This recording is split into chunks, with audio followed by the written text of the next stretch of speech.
All right, everybody, welcome to Tampa Bay Banter, episode 2. I've got Pusha Preme in the house. Pusha is actually a musician right here from Tampa with a real unique music style and a way of storytelling that I think you'll really, really enjoy. I know I personally love it. He's also charted on Billboard. He's got a lot of big things coming up, and he's done some really, really big performances around the area, and even more to come. So that's why I'm so excited you took the time out today to come here and sit with us. So thank you, Pusha. Oh, thank you. And thank you for bringing me to Moxie. I've heard so much about it, so seeing it in person. It's cool, right? It's a cool vibe. It's a great development. Yeah, right here. It's a brand new hotel, Moxie Hotel in downtown St. Pete. That's where we're hosting these episodes of the podcast, so definitely come check out the Moxie as well.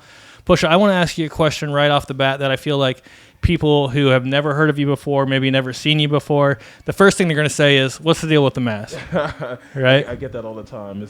It's like, but no, the reason being is it's just my artistic expression. And for me, like, I just want to have that privacy between my personal life and my music life. The thing is, music is something that I do, and I never want that influence to influence somebody else's life. So the best example I always tell people, if you have a birthday and you invite me, it's our birthday now, because everyone's gonna just change the narrative, the conversation, and make it more music based instead of just treating it just like any other person that does something. So I look at it like my uniform. When a cop comes in, he has uniform on, and then when he's not a cop, he's off. So that makes sense. I like that. So it's your just way of kind of separating your personal life from your artistic life. Yeah. It's just because I need that balance to be able to like continue doing what I'm doing. Yeah, and totally. sometimes when you mix it too, it just becomes too overbearing. Yeah, totally. And then one is sacrificed from the other. So everything that's in there that people will love from music is inside the music. So it just puts more attention in towards that. Okay. And I'm heavily inspired by MF Doom, who gave me the inspiration to move in this direction. Yeah. Okay. I didn't know that. That's interesting. Okay. Cool. Well, tell me what about like your journey was to get into music and what it was like kind of growing up with those Afro-Caribbean roots and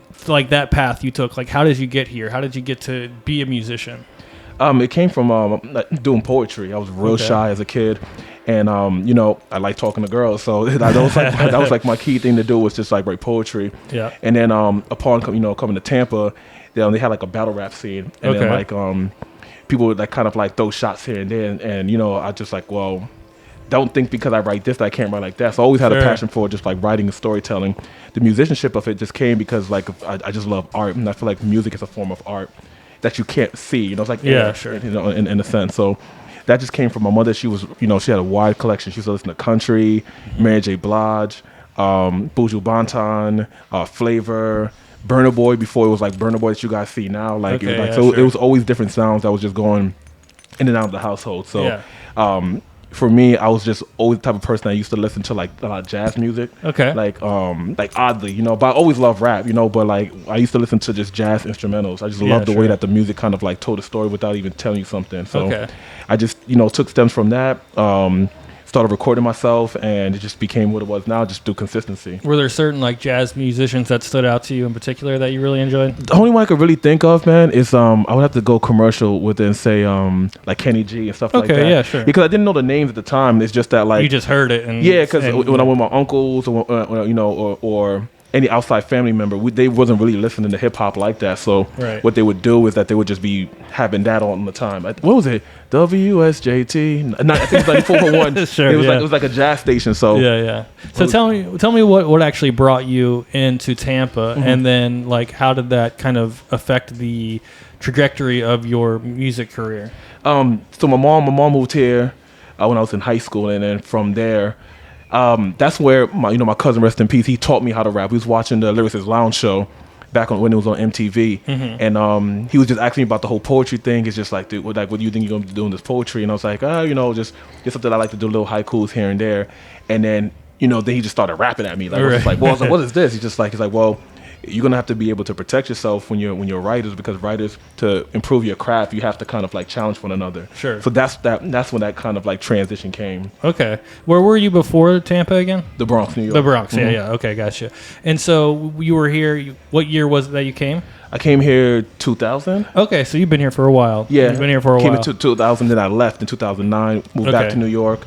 We was going through the whole music journey. We had a situation that we was talking to Live Nation at the time, and then my brother, he just stopped making music, for personal reasons. So from there, I was just like, it makes no sense for me to be living in New York, and I have like a daughter here, you know. So I came back down, restarted my life, and then just came from there. So when I came back, I didn't want, you know, our situation to kind of like affect. So during that time, like every time a group breaks up, it's like you have to choose like him and him, you know. Like Outkast, right? Outkast broke up. It's like, do I like Andre? Is Big Boy really good? You know what I'm saying? Yeah, so sure. The clips is like, it happens all the time, and we both work so hard. I didn't want people making a choice out of it or coming up with their own narratives of why we're not together. You know what I'm saying? So So to protect that history of everything that we did in New York, I was like, I'll just make music anonymously, and then, you know, whatever happens, happens. At least it'll show people that it was never anything outside of just the music. Yeah. Okay. That makes total sense. So you have a unique kind of style of like Afro and hip hop, like and beats. You know, what kind of inspired that, and how do you kind of come up? Like, what's the creative process, I guess, when you are writing this music? Honestly, as of now for this particular project, and the last one, I would say like I just work real close with my producers. So Mike the Don, Wild Child, Eric Mason, Alex Romero, the engineer, Skylar, Soda. Like we all kind of like make the music together, so it's like a group project. So I have like these melodies that come, because everything that comes to me is first the hook. Okay. So I listen to the hook and I go just based off the drums, like the drum patterns, and I just try to create like the melodies. Sure. So then from there, I'll give Mike the melody, and he'll just take the acapellas, and then he'll turn it into something. Then we'll go into the studio, and then I'll try to like recreate it. And as I'm recreating, I'm just like adjusting it. So do I understand that right? So you start with the melody, like the voice melody. Yeah, the voice melody. So I have like a bunch of voice notes that I just do. So I'll just be like, just kind of hum it. And just hum it, or just like, or just gibberish and stuff like that when I'm in the shower. When I'm just, because I think that's the gift with musicians. That's like the proof of God, because the melodies, that's where it comes from. Yeah. I can't like really just tell you like how to create melodies. Sure. They just come in like these pockets of time that just feels good, and is like really like like a trance, so to speak. That. You know what I'm saying? So you know, just anything like the ABCs, you know, like even if you didn't know the ABCs, you know the melody of the you know the song, and that's kind of how you learn it. No, that's so cool. What would you say like is the most difficult part of that process for you? Is it just having that, coming up with that spark, that moment, finding that moment, or is it like once you have the music, making the melody fit to it? I guess that's not really your part of it, as you were saying. No, I would say the hardest part is the patience of waiting until you get there. You know, I want to create it right then and there. You know, and sometimes I'll go off the ambition or off the high of just finding something, and then we have to restructure and fix it back again. So that's probably the only frustrating part. But it's just, I love that's like my favorite thing to do. Is just like make it and then perform it. Performing it more is like is the thing that I love the most. But creating it, it's like everyone's so involved. Right. It doesn't feel like you're doing anything wrong. You know what I'm saying? Like a basketball team. Yeah. No, totally. What is like or I guess just give me an idea. How long does it take typically for you to write a song from start to finish? Is it different for like every single song? Yeah, it's different. Or is it? It is. It's different. Yeah. So like Adam and Eve, that was like an hour. Okay. We did that in like an hour. Just an hour. Just an hour. Knock that out. Because it was like the melody just flowed back into it. So it's just like, I cannot let it go. Then you repeat it again. Then it just comes back down. Like this the way like the pattern in music. So it's like, I don't mean to offend. I just need you to leave. Yeah. You know what I'm saying? So it's just like, that's how I see music. Okay. And like these little patterns. It's kind of like when you're doing like video editing or audio editing, and you have the bars and stuff like that. I just follow those patterns and stick with it. And I listen to a lot of like songwriters and stuff like that on YouTube. So it's like it's already embedded in me on like how to kind of like approach a song. And I just want to kind of paint the picture, but then make it general enough to where everybody can understand it. And are you fully hands-on during the whole process? Yeah. You are. So you're there even during like the final mix down. Definitely. You're part of that process. But I do play my role. Like, you know, it's kind of like I said, like basketball. Like if I'm just a point guard that day, I'm just a point guard. So because there'll be like too many words, and I'll be like, you know what I'm saying? Like too many words, like and they'll take the words out, and it'll just be like, I love, and that's it instead of you. And the you doesn't need to be there. Just say I love, and they'll take that and then put it here. So it's really like a group process. Does that ever frustrate you? When I come up with a really dope line, it does. Because, Alex be cutting, he be cutting a lot of my verses, man. He be like, it's too much, Preme, 8 bars. I'm like, 8 bars, dang. Can you imagine taking a whole, sector of your life? That's like you telling me, like, how your birthday party went, but you only have 5 minutes to tell me that. Yeah, I got it. Yeah, totally. So one of my favorite songs personally is Winnie. So I love that song. Yeah. It's really, really catchy, really good. Love the flow of it. Tell me about that song. What is that song actually about? What inspired it? And what So I had a friend, Well, I feel like we all have a friend. It's basically when you're in this when you're just getting out of a relationship and you're trying to get into one, but you have that homeboy that you always go out with. Yeah. You're not dating nothing like that, but it's just like it's like your pair for you to go out. You know what I'm saying? Yeah. But she's toxic, so she's not letting anything kind of like, but then she's not growing in the relationship, or she's not growing in the relationship because of you. They're like, well, I would have my own situation if I wasn't always out with you, but you're supposed to be helping me recover from my situation. Sure. So it's like we're both just like not really, we're just staying stagnant and then staying in the party scene. Low key cockblock kind of. Yeah, well, yeah. In a sense, well, the thing she won't block the blessings, but then she won't grow, and then like when you find somebody, then she's like, we're not hanging out no more. Yeah, and then that's when it becomes messy. So this Winnie really exists to you. You have a Winnie in your life. I think we all have one. Everyone has one. Everyone has one. I got to give that some more thought. Maybe who my Winnie is. Maybe Sean. Maybe Sean from the party. He very well might be my Winnie. Yeah. So Winnie is my favorite song that you've put out. What about your favorite song? Do you have one that really stands out to you that you really like, or just want to shout it out? Man, that's a hard question. I say for now, it changes by like the week, because I remember the process of making it. That's what makes it fun for me. Okay, sure. I would say what your love really costs right now. That's probably one of my favorites. My favorite one to perform is Outside. I love Outside. Yeah. I just love how everything that I'm saying in there is true. None of it's fabricated. It happened exactly in that order. And I love the fact that it's like I can introduce somebody with that, and it's like a hype song, so everyone gets the energy from it. But totally. What Your Love Really Costs, I love that one because it's like so many different melodies, like making like a really huge sandwich, Yeah, sure. So obviously, when you charted Billboard, I would imagine that would have been a very high milestone, in your music career. Is that the highest milestone in your music career, do you think, or is there another like milestone that really stands out to you that you went like, wow, I've done it now, I've made it? I think for me, the highest milestone is when we did the benefit concert for GMF. We had over 300 people on July 4th. That was on a Monday. Oh, wow. So that for me, that's like my highest accomplishment because we normally like sell out on our shows, and like selling out for me and for others out there that's watching, it's like 200. But this is 200 my people. Yeah. You know what I'm saying? And it just kind of like, it's like strictly just your show. So to throw a show like that on a holiday, and then raise money up to give to GMF that gave me so much on a platform, that's like my biggest accomplishment. I feel like it's the most selfless thing I've ever done. You know? Yeah. Random question, but going back to the mask thing for a second. So I did read somewhere that like you had initially when you started your career, it was like a thing you were just like never going to take it off. Yeah. And then I saw like a podcast not long ago. I don't know, maybe it was filmed a while ago, but I saw it not long ago where you revealed your face. You took the mask off. No. So so Zay Dizzy, he does a lot of my marketing. They said that. So it was just clickbait. It was clickbait. It was clickbait. See, I knew I was falling for something. Yeah, it's just like I don't know you're why. Like, no, I'm not doing that. But I keep telling them it's like it has enough. Like I get it from the outside perspective, but that's the part that everyone's missing. Yeah, that's what we do as people. We're always just like judging it by like the outer shell. Yeah, it has nothing to do with the mask. I would still be here without the mask. Yeah, of course. But it's everything that comes in with. But also I understand because it makes me stand out. But that wasn't my intentions at all. Yeah, sure. Because but you clickbaited me. You clickbaited me. Well, they did. It's on their platform. I wouldn't do that. But for anything, I want it to be more just more acceptable. It's like, okay, he's just an artist. I don't want them to be like, because that's why I'm painting at the same time though. That's how I see myself. And then the one thing that my team always gets mad at is like every album we work on a new one. So it's like if you fall in love with like the first time See Me Here, but you don't see me here again, you could be like, oh, is this the same person? Sure, yeah. But if you hear the music, then it's like, oh yeah, it is the same person. Yeah, totally. I totally get that. Let's talk about the Tampa Bay music scene for a second. So how would you say, because you performed all over, how would you say the Tampa Bay music scene compares to others, and where do you see it maybe going in the future? Compared to others, okay, because I've been to one in Texas, I've been to New York, obviously.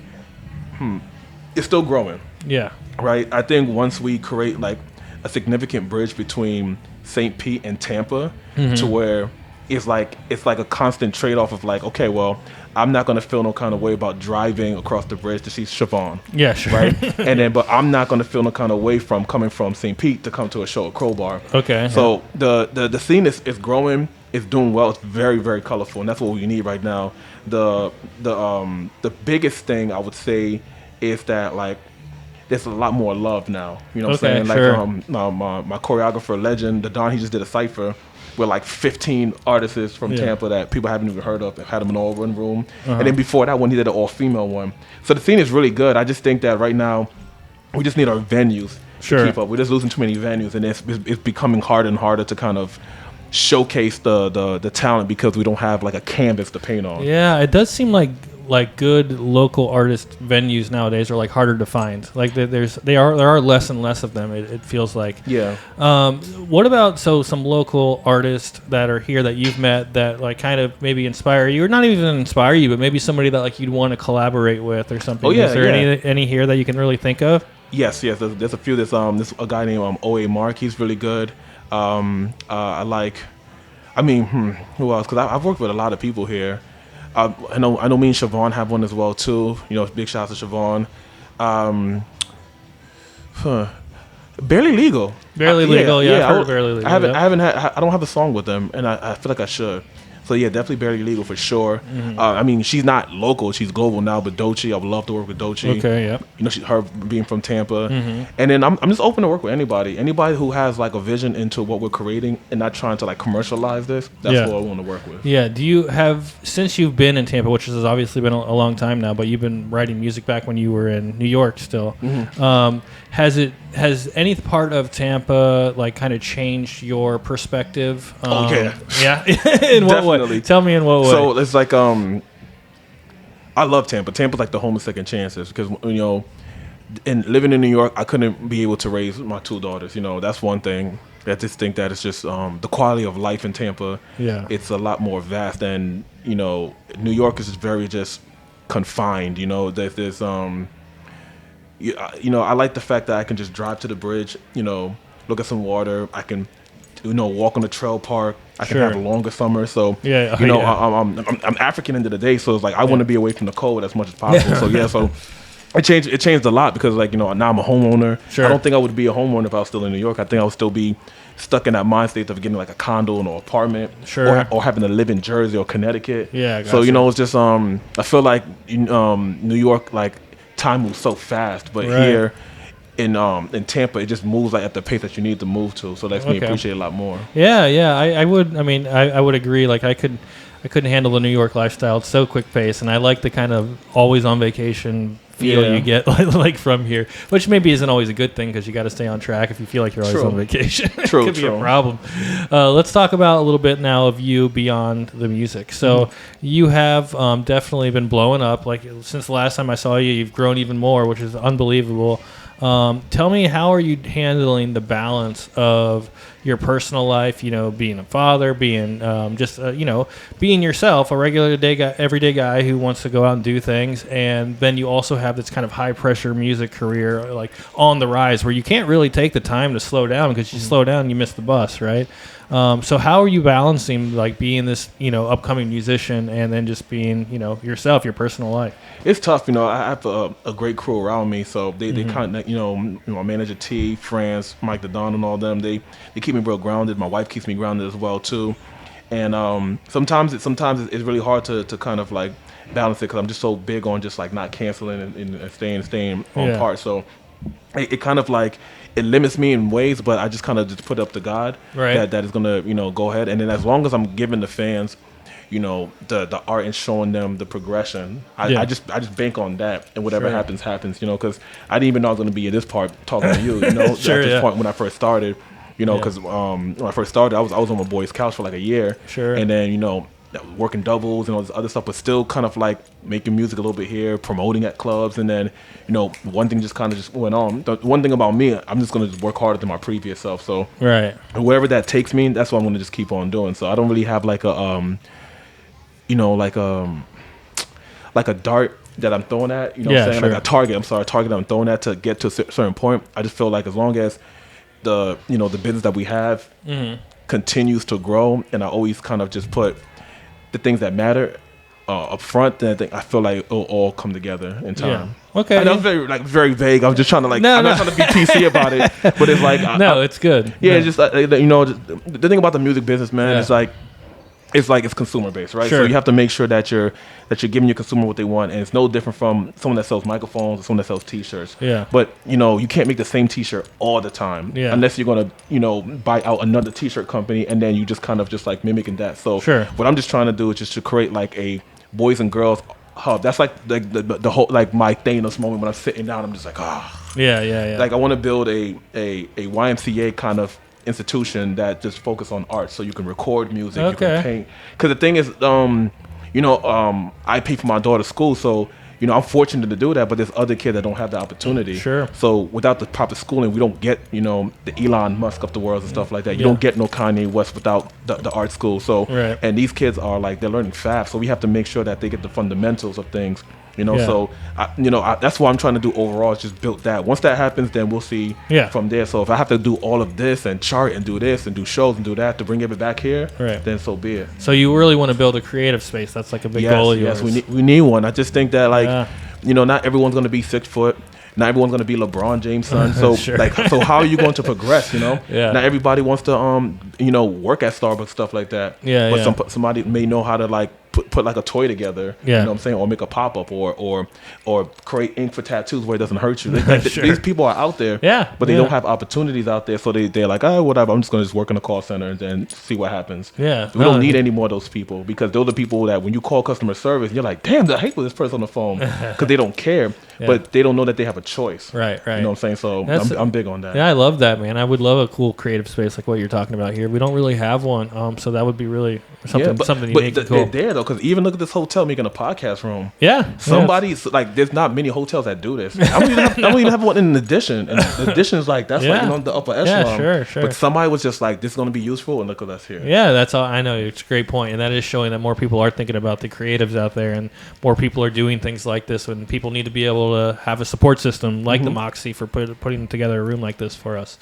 What would with the music business in general, because obviously it's got a lot of ups and downs, and being an artist, I was in a band too way back in the day, and I remember you was telling me. Yeah, I can relate to some of those struggles. What is kind of the thing that maybe drives you the most crazy about the music industry that maybe you just feel like is not fair? Or maybe do you feel it's completely fair and everything is? I think streaming's not fair. Streaming?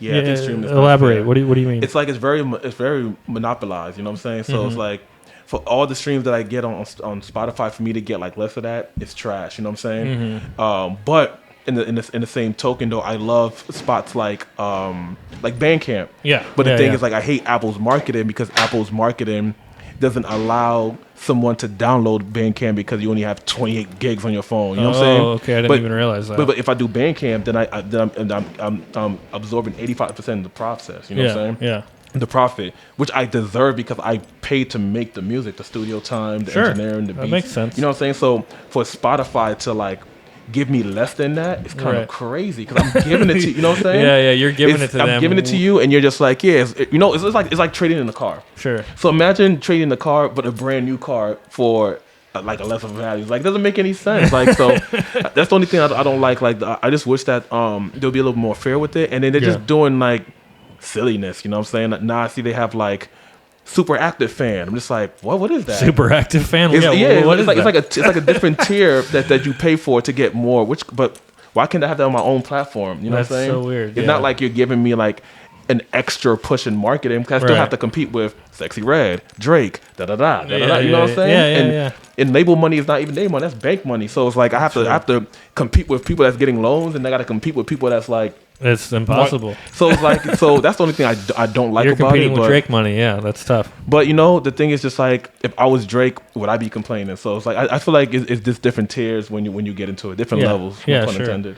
And what about? So I'm gonna go back to like just life beyond music and stuff for a second. Okay. So when you're hanging out around Tampa, is there anywhere or any place in particular, like a hidden gem spot or somewhere you like to hang out? I can't tell you that. Why not? I tell you my hidden gem spot is going to be like, people's crazy, man. We're looking for Pusha here, but you won't have the mask on, so nobody will even know. You'll be fine. Yeah, true. See, this whole thing is working out for you. That's true. There's some people that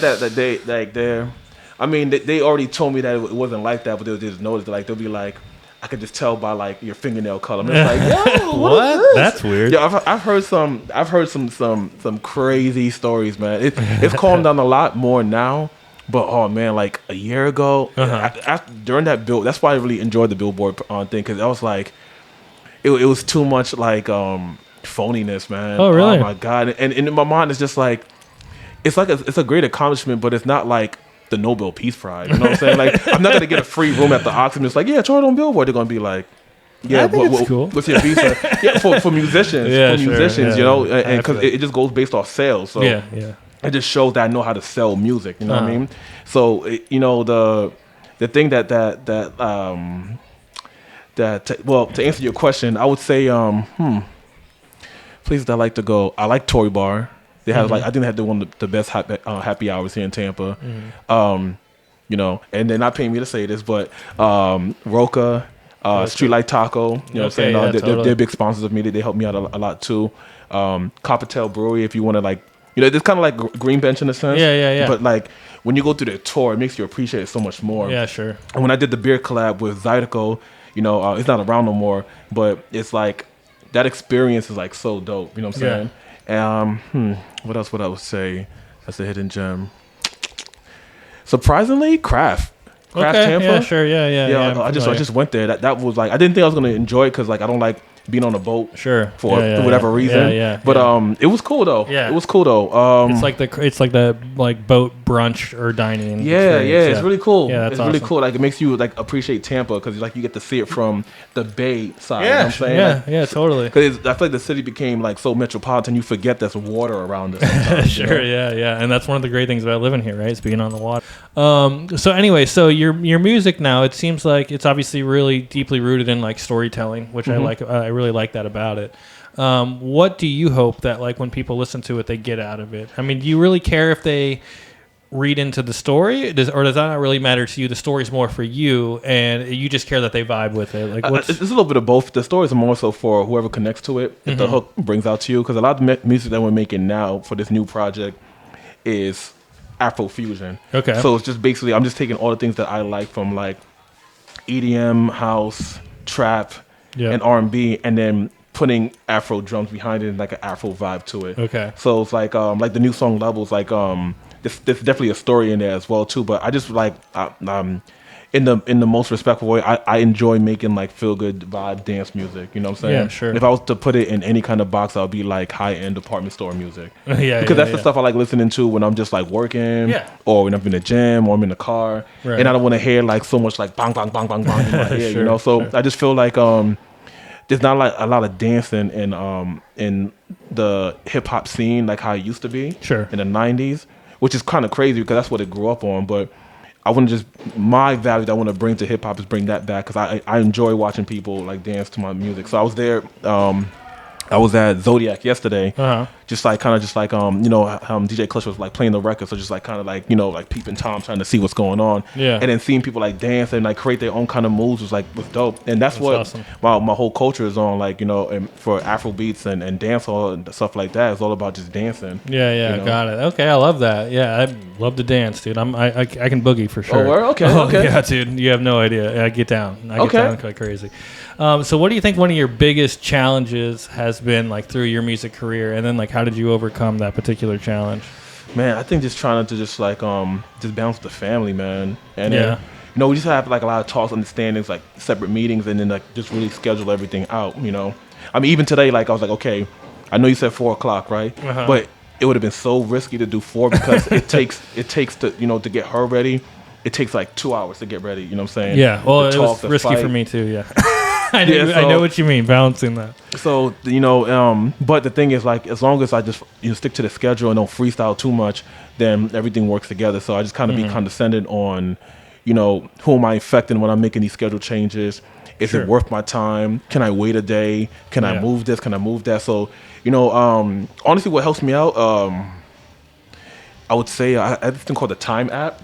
Okay, yeah, sure. Time tree. So if I put in the time tree, then I know. So I don't blindly just agree to anything anymore. Yeah. So I'll put it in there, and it alerts T, and it alerts my wife, and they'll be like, "Hey, why is this on the schedule? What's going on? Oh, this. Well, let me see if you have anything else going on." Okay. And that's what helps me out. Like I'm like a like a spider web, you know what I'm saying, of just like different ideas going left and forth, but none of them really move and nobody connects them. You know what I'm saying? Okay. So that's what helps me out. Time tree. I'm gonna have to check that out. I got to write that down. Time tree. So that's been really helpful for you. Yes, because it reminds you, right? Yeah. And then like you can put like it'll let you list it as how important it is. Okay. So, so if it's something that you can blow like off a high level, like a ranking system or something. Yes. So that way you don't overbook, and then that way if it's not as important, but you're in the moment because you just got the endorphins to say yes to it. Yep. You can let that person know. And let's say like if you have let's say you have a meeting with her, you can notify her in case you don't remember what time, stuff like that. 'Cause that's like my biggest flaw is like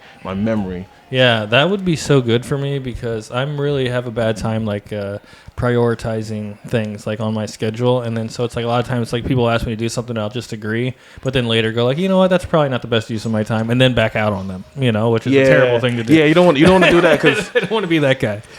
Yeah. So obviously you've made some huge strides in your music career, and there's probably a lot of guys now who listen to you and go and be like, I want to be like that, or I want to be able to create music like he does. What kind of advice would you give them to like get started? Because I'm one of those people, I believe that like, you said earlier, like the melodies just come to you like in a moment. And I don't think that really happens like for everybody. And I think it's kind of a unique thing that you are kind of born with. Like, and some people are really talented artists. They can just pick up a paintbrush and paint and draw, and like with very little training and skill, like that brought them to that. And I think music is very similar. That's just my opinion. But what would you say to someone who does want to get started kind of doing what you've done so far? I would say consistency. So that's what's gonna kind of like grow after time. At one point in time, I wasn't as fluent and stuff like that. So it just took me just really just being a student of the game. There's like so much that you can learn from just another artist, and then just doing research. Because like Timberland talks about, I watch his live. He talks about it a lot. Sure. Like with production, you got to understand this and make sure you don't do that. Make sure you leave spacing and less reverb. So the more that you like kind of just hone in on your craft, like really hone in and don't think about the success from it, you'll get better at it. Okay. But you can't look at your situation and look at someone else's and just try to compare it, because life is never like that. It's never parallel like that. Sure. You know what I'm saying? You have Michael Jordan, you have LeBron James. One has one mother, one has both parents. One is from Akron, Ohio, one's from Brooklyn, New York. They moved to, like, it doesn't work like that. Sure. So the more that people understand that, then they'll find their talent. Yeah. So when I came here, I didn't really have anyone to compete with but myself. So once I just started focusing on myself, then I started seeing the things I was good at, and I just sharpened those tools, and then that's what kind of brought everything along. I'm like, okay, I know I'm good with melodies. I know that I have an ear for my band. I keep my band together. Okay, if I keep my band together, then my performances will be better. If my performance will be better, I'll learn more about music because I'm around musicians. Yeah. You know what I'm saying? It just kind of, I just built it like that, like a snowman. So it sounds like coming here is one of the best things you could have done, because it kind of freed you up from that kind of stress of looking at everybody else and kind of just comparing yourself to them. Is that fair to say? Yeah. Oh, yeah, definitely. Yeah. Definitely. So we talked about this a little bit earlier and before we started actually filming here. Tell us about some of the like upcoming projects you're working on. So we're working on the album right now. But I don't know if we're going to release the album. We have a listening party on Thursday. It's a private listening party. The name of the project is Some Hearts Are Meant to Be Broken. Okay. And it's just kind of like introducing that dance Afro fusion to everybody based off the single level that we have. So we just had like a mini one at the studio. Okay. And it went really well, like seeing everybody kind of like gauge into it and like just like really just it was like high energy. And it was like, okay, this is going to be good because this is just like 15 people. So our RSVPs, I think we're up to like 75 people now. So having that like spread across is going to be really crazy. Yeah. Then we have, we're doing a Super Bowl party with James Wilder and Ben Franco. Oh, wow. For the Super Bowl. We have big shout outs to Danny. We're doing the Gasparilla Music Festival Arts. Yep, love it. We're working with USF right now. Well, also doing a tiny desk with USF, so we'll definitely send the invites and stuff like that. I can't wait to see that, yeah. Yeah, it's going to be dope. Cool. It's going to be dope. Like, we've been practicing, and like now I'm going to be able to like bring Melissa Grady and bring, a bunch of singers, because now it's like, we have like so much more that we can do now. Before I was just kind of just trying to figure it out. Yeah. And then we'll be in South by Southwest this year. Not too sure what stage. We got invited to speak. That's big. More so on like a just about the business of music and art stuff like that. So we're trying to get on like a bigger stage, but if not, we're going to be at a network and create that bridge from Tampa to Austin. That's really, really cool. Yeah, South by Southwest is a good show. I mean, I've been there before. That's really cool. Okay. So what about Pusha Preme in 5 years from now? Where are you going to be professionally and personally? Where do you see that going? Well, I see me doing a lot more collabs with like businesses. So, now that we did the sponsorship with Coppertail, and then prior to that, I did the beer collab, like actually making the beer. Yeah. So now I want to get a tequila company. I want to work with a tequila company exclusively. I like that. Yes, I would definitely be up for joining you in that venture. Okay, word. You gonna be there for the tasting? Yeah, I'll be there for the tasting for sure. And then I just think that I will be more like, I know I said it for this year, but I think in 5 years we'll definitely be touring a lot more like overseas for sure. Okay. Because we've been asked to do it. It's just that the whole passport thing been kind of like rough. Yeah, sure. And now, I don't know what's going to happen in the next 4 years with passports and things like that, but hopefully, per your timeline, or that 5th year, or if anything changes, then we'll still be in there, because we still have a heavy presence in Ghana. We're trying to make more strides in Egypt, South Africa as well too. Yeah. And then I heard, like we get like there's somebody that keeps Shazamming the songs in Japan. Oh, really? Yeah, like I keep them just like Japan. Like I'm not even like Google marketing that. So, yeah, sure. So traveling's gonna be, Yeah. What are your like marketing avenues? Because you do a great job at the marketing. What is it that you're doing? Are you mostly just focusing on like social media ads or things like that, or what is your your marketing strategy? So I just kind of just watch what they say on Instagram, stuff like that, and then I just like. I take it, I put in ChatGPT, and I just have like a guideline. So it's just like, okay, I want to accomplish this using this strategy. Yep. But me, because I've been using ChatGPT for years. So like when I say good morning, it says my name. Yeah, good morning, it knows Pusha. you. It's just really crazy how it crazy, works. but Yeah, it's like I love it though. Yeah, because honestly, like I to be able to balance everything, I need something that's going to be automated. It's like a personal assistant. Yeah, that I don't have to give $15 an hour. Exactly. I'm just really big on just like numbers and strategy and stuff like that. Like I enjoy planning. Okay. Yeah, I love that. I think as I'm getting older, I'm just like, I think I'm a planner now. That's cool. Hey, it's good to evolve. It's good. Yeah, definitely. So what would, if this is kind of just like a fun question, like if you were to set up like your perfect festival, right? Like you could come up with the lineup. Who would be in that festival with you? Oh man, we're just spitballing it, because I don't want no one to get offended. Like, it's like me. Oh yeah.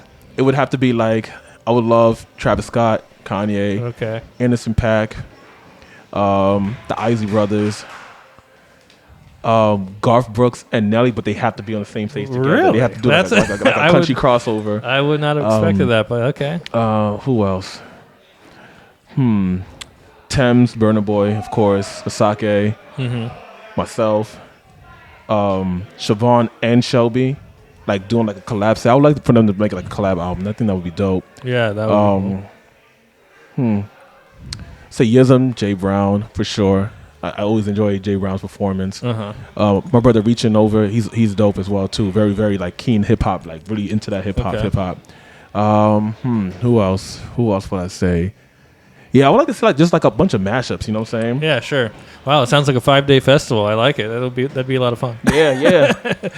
All right, hey, cool. So lastly, I just want you to give like a message to your fans. Like, we're gonna do one more thing after this, but just kind of give a message or to your fans. Anything you want to say to them about checking out your new stuff, or like what's going on. Just give them a little shout out. Yeah, if you just want to get back into just like enjoying music the way music is supposed to be presented, I think I have something that you guys are going to enjoy. We'll just keep you guys in tune with it. You can follow me on all platforms, PUSHA PREME, Pusha Preme. Just an artist, just like anybody else that's watching this, or just somebody just like creative. I just want to keep the inner child within us so that we don't grow old, start working, and forget how creative we always were. Awesome. All right, so you've seen me do this before because you were on the What's Good Tampa show before. Yeah, big shout out to that. Good interview, by the way, too. Oh, thank you very much. So what we're going to do real quick is we're just going to play a quick lightning round. Okay. So you think we might have done this with you last time, but this is a this or that game. There's no wrong answer. You just tell me what you prefer out of these two things that I mentioned. What's cheaper? No. What you prefer? Okay. Whatever you prefer. Like I like this or I like that. Either one. But there's no real wrong answer. Stella's going to put 60 seconds on her clock. Ooh. Yep, this is a serious business, dude. Let me get them pulled up here. Okay. Tell me when you're ready, Stella.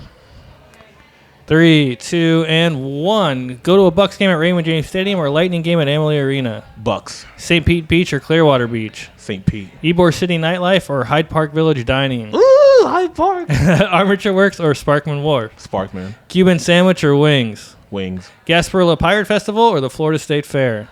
Pirate Festival for sure. Walking down Riverwalk or walking down Bayshore. Bayshore. No, Riverwalk. But Bayshore used to motivate the hell out of me, I will tell you that. It's a great spot. Let's see, beer or a cocktail? Cocktail. South Tampa Charm or St. Pete Artsy Vibe? St. Pete. Watching a live band or relaxing on a rooftop bar downtown? Band. Live band all Every the way. time. Round of applause. Way to job. Pusha Preme. He killed it. He killed it. Awesome, man. Well, Pusha, thanks again for coming on the show, man. I really appreciate you. I mean, you answered the call. You were here. I love that. I can't thank you enough for doing that. So, of course. Again, thank you guys for tuning in to Tampa Bay Banter episode 2. We'll see you next time. Make sure you like and subscribe. That's right. Don't forget it.